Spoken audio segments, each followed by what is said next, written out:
बच्चा सुंदर हो, बालक हो, छोटा हो, अच्छे नए कपड़े पहन रखे हो, माँ ने श्रृंगार करा दिया हो, तो माँ जब श्रृंगार करा के बच्चे को बैठाती है तो पिता को वह बालक बालिका बड़ा प्यारा लगता और पिता गोद में लेकर के लाड़ दुलार करने लगता। बोलो हाँ जी या ना जी?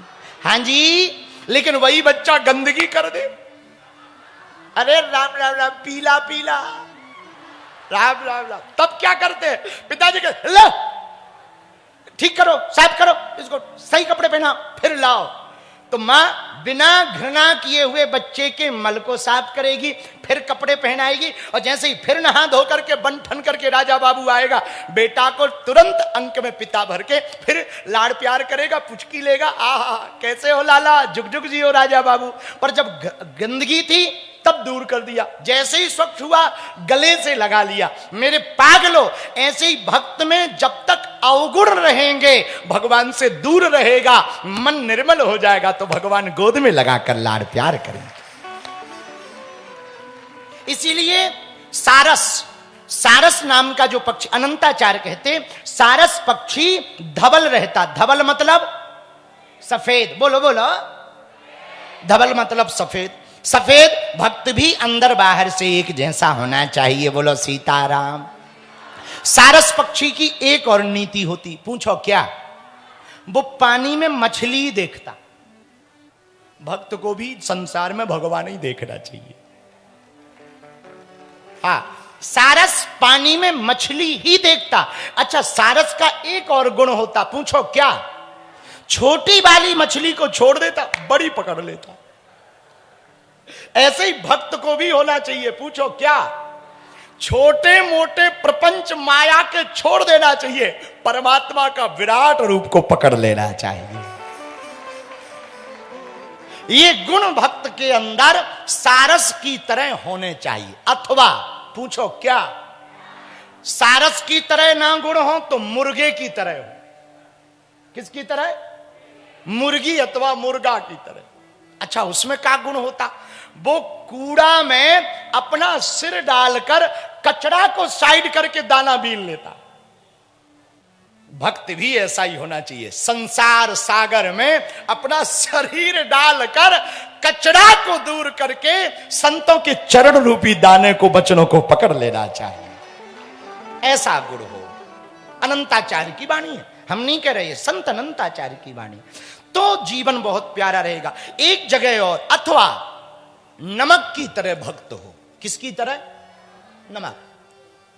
भगत बिना नर सोहई कैसे, लवण बिना बहु व्यंजन जैसे। रामचरितमानस में गोस्वामी जी कहते, भैया नमक, अच्छा एक बात बताओ, बढ़िया पनीर बनी हो, दूध डाल के गजब की पनीर हो, नमक ना हो, किसी काम की है? बोलिए। बढ़िया दाल बनी हो तड़का वाली, जो बाटी में मिला के खाए, पर नमक ना हो, किसी काम की है वो दाल? अरे बोलिए ना। लेकिन नमक का एक और गुण है जो हमें बहुत प्रिय लगता, पूछो क्या? नमक के बिना भोजन अधूरा है। लेकिन एक और गुण है महारानी साहिबा, उसका एक प्यारा गुण यह है कि वो नमक जिस सब्जी में मिल जाता, उस सब्जी का स्वाद तो बढ़ा देता, लेकिन अपना रूप उसमें छिपा देता। नमक के बिना भोजन अधूरा है, लेकिन नमक कभी दिखता नहीं है। कुछ दो प्रकार के सेवादार होते हैं, एक छपास का सेवादार होता है जो फोटो खिंचवाते ही रहता। हाँ, अच्छा, फोटो वाले बड़े खतरनाक होते हैं। 20 मुक्का खा के फोटो खिंचवाएंगे, पर कैप्शन में लिखेंगे बागेश्वर बाबा से शास्त्रार्थ करते हुए। और ये खतरनाक सेवादार होते, बहुत खतरनाक होते हैं, क्योंकि इनको लगता आजकल ना, हमारी नजर में तो बुरा ना मानना, रील वाले बहुत हो गए, रियल वाले बहुत कम हो गए, बहुत कम हो गए रियल। लेकिन ठीक है, ये दोनों चाहिए। पर एक बात बोले भैया, कह दो, बोलो, जोर से कहो। भगत छपे ना छिपे, वही भगत होता है। छपने वाला भगत नहीं होता, छिपने वाला भगत होता है। हनुमान जी से हमने सीखा, सुंदरकांड को पढ़ा तब हनुमान जी से सीखा। गोस्वामी जी ने लिखा, एहा तरुपल्लव महु रहा लोकाई, करई विचार करो का भाई। एहा तरुपल्लव महु रहा लोकाई, करई विचार करो का भाई। सीताराम सीताराम सीताराम सीताराम सीताराम सीताराम सीताराम। भक्त नमक की तरह होना चाहिए, भक्ति तो दिखे पर भक्त ना दिखे। कुछ लोगों की माला बहुत दिखती है, राम राम राम राम। समोसा खाओगे, ए चटनी लाओ, राम राम राम राम राम। ए सब्जी लाओ, राम राम। अरे भैया ये कर लो चाहे ये कर लो, दो में से एक कुछ करो। जिह्वा जपती रहे, परेशान ना हो।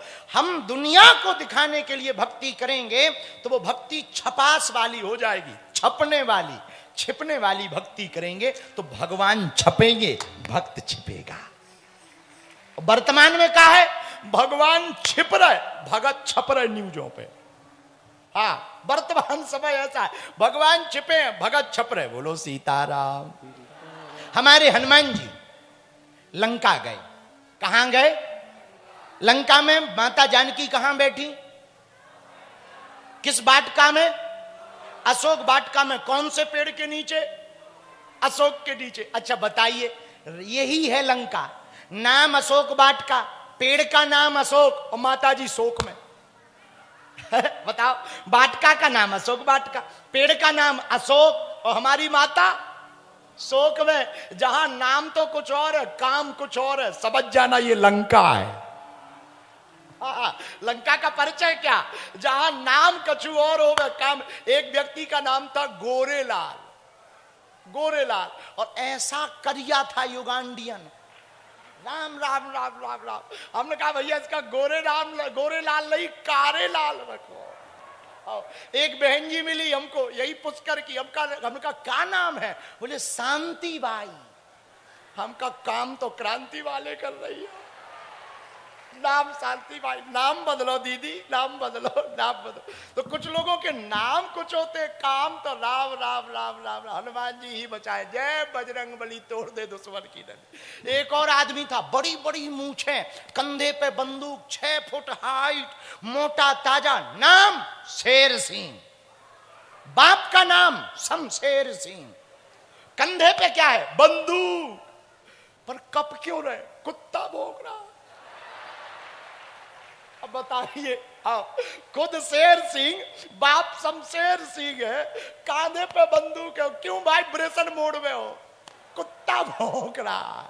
अरे नाम बदलो। एक आदमी 4 फीट 2 इंच का, नाम पहाड़ सिंह। हमका कौन है? बोले पहाड़ सिंह आ रहा है। तो हमने कहा पहाड़ सिंह आ रहा है तो पहाड़ जैसे ही होंगे, इतने से। हमहू साइज मिला लिए तो कंधे तक पहुंचे। हमका तुम्हारा अगर पहाड़ सिंह नाम है तो हमें अपना नाम हिमालय रख लेना चाहिए। तो कई लोगों का नाम, ये लंका है। ये क्या है? जहां नाम कुछ और काम कुछ और। समझ जाना क्या है? लंका में माता जानकी जी बैठी। कहां? अशोक वाटिका के नीचे। किस पेड़ के नीचे? अशोक के पेड़ के नीचे। हनुमान जी गए, किसके कहने पर? विभीषण जी के कहने पर। विभीषण जी से हनुमान जी ने कहा, सुनो, आपको माता जानकी जी मिल गई? हाँ मिल गई। राम जी मिले? नहीं मिले। हनुमान जी बोले चलो, दोनों को एक एक बीमारी है। विभीषण जी बोले कौन सी? हनुमान जी बोले तुम्हें जानकी माता मिल गई, राम जी नहीं मिले। हमें राम जी मिल गए, माता जी नहीं मिली। तो एक काम करो, तुम हमारी बीमारी का उपचार बताओ, हम तुम्हारी बीमारी ठीक करेंगे। विभीषण बोले क्या? बोले तुम हमें माता जानकी का पता बताओ, हम तुम्हें राम जी के मिलने का पता बताएंगे। विभीषण जी ने बताया। अशोक वाटिका में वे वृक्ष के नीचे बैठी। अब हनुमान जी गए वाटिका में। अब सोचने लगे हम जाएं, डायरेक्ट जाएंगे मामला नहीं बनेगा, पहले माहौल देख लें। ये है सज्जन का गुण, क्या विचार करके जो कार्य करता ना वो सफल होता। कुछ लोग हैं पहले प्रचार करते फिर कार्य करते, बाद में जब बिगड़ जाता तो विचार करते। और होना क्या चाहिए, पहले विचार, कपि मन कीन विचार। हनुमान जी विचार करते, क्या करते, पहले विचार करो फिर कार्य करो, और कार्य बेहतर होगा, प्रचार अपने आप हो जाएगा। बोलो सीताराम, जोर से बोलो। हनुमान जी महाराज पेड़ के पास गए, अशोक वाटिका के पेड़ के पास जाकर के वृक्ष के बीच में, पत्तों के बीच में छिप कर बैठ गए। इसलिए गोस्वामी जी ने लिखा, तरु पल्लव महु रहा लुकाई, करं विचार करो का भाव। सुंदर कांड में गोस्वामी जी कहते, हनुमान जी पत्तों के बीच में छिपकर बैठ गए। हनुमान जी आप पत्तों के बीच में क्यों बैठे हो, छिपे हुए? हनुमान जी बोले, लंका जैसी जगह हो ना, वहां छिपने में ही फायदा। जहां रावण जैसी बुद्धि के लोग रहते हो ना, रावण कौन, जो दूसरों की प्रशंसा देख करके जले, समझ जाना छोटा मोटा यहू रावण है। हाँ, 10 सिर नहीं है तो क्या हुआ, एक खपड़िया वाला है, ये समझ जाना छोटा फटाका है, ये बड़ा नहीं है, छोटा फटाका। रावण कौन, जो दूसरों को देख करके जले, देख न सकहीं पराई विभू, जो दूसरों की खुशियां ना देख पाए, दूसरों की प्रशंसा ना देख पाए, समझ जाना रावण है। हनुमान जी बोले, यहां रावण रहता और रावण के राज्य में छिपने में ही फायदा है, ज्यादा छपेंगे मसक देगा, खत्म हो जाएंगे। बोलो सीताराम। तो हनुमान जी छिप गए। दूसरा कारण हनुमान जी बोले, सुनो भैया, हाँ भगत को छिपना चाहिए, भगवान को छपना चाहिए, इसलिए हम छिपे। तीसरा कारण हनुमान जी बोले, भैया हम तो हैं रामदूत, हमारे स्वामी तो राम जी हैं, और हम अपनी महिमा मंडन करवाने थोड़ी आए कि हम छपें, राम जी छपें, इसलिए हम पत्तों में बीच में बैठकर छिपे हुए हैं। आहा, एक बात यहां सुनो, बहुत काम की है। अपनों से बड़ों के सामने, मां, पिता, गुरु और परमात्मा, इनके सामने जितना छोटा बनोगे ना, उतने ही बड़े हो जाओगे। मां, पिता, गुरु और परमात्मा, अपनों से बड़ों के सामने जितने पढ़ने वाले बच्चे हमारी बात सुन रहे हैं, एक बात शास्त्र का सुभाष तानी का श्लोक है, चत्वारि तस्य वर्धन्ते आयुर्विद्या यशो बलम। जो अपने से बड़ों को प्रणाम करता, 4 चीजें बढ़ती हैं, आयु, विद्या, यश और बल। मेरे पागलों, झुकते वही हैं जिसमें जान होती है, अकड़ तो एक मुर्दे की पहचान होती है। इसलिए झुकने में जो फायदा है वो अकड़ने में फायदा नहीं है। झुक जाओ। तुमने देखा नहीं, बड़ा बड़ा तूफान आता है, बड़े बड़े पेड़ गिर जाते तूफान में, पर क्या तुमने कभी देखा घास गिरी? क्या घास उखड़ी कभी? बड़े बड़े पेड़ उखड़ जाते तूफानों में, घास नहीं उखड़ती। क्यों? पेड़ अकड़ कर रहते, इसलिए उखड़ जाते। घास जैसी तूफान आ जाता दब जाती है। यही बड़े होने का फायदा है, झुकने का यही फायदा है, विनम्र होने का यही फायदा है। झुक जाओ, क्या बिगड़ना। हमारे जी बोलने से, सर जी बोलने से, साहब जी बोलने से तुम्हारा ईगो पुष्ट होता हो तो कर लो, अपना क्या आ जाता। हाँ, हमारे हाथ जोड़ने से तुम्हारा भला होता हो तो हम हाथ जोड़ रहे, तुम तो कहीं ना कहीं निपटोगे। अपन काहे को बेफिजूली में माथा पच्ची करें। ये हनुमान जी का गुण है। हनुमान जी लंका में जा, कितने बलवान हनुमान, अतुलित बलधाम हनुमान जी हैं। और गोस्वामी जी ने भी जब हनुमान चालीसा लिखा तो हनुमान जी के बारे में बल लिखा। क्या लिखा? बल। राम दूते अतुलित बल। गाओ गाओ गाओ।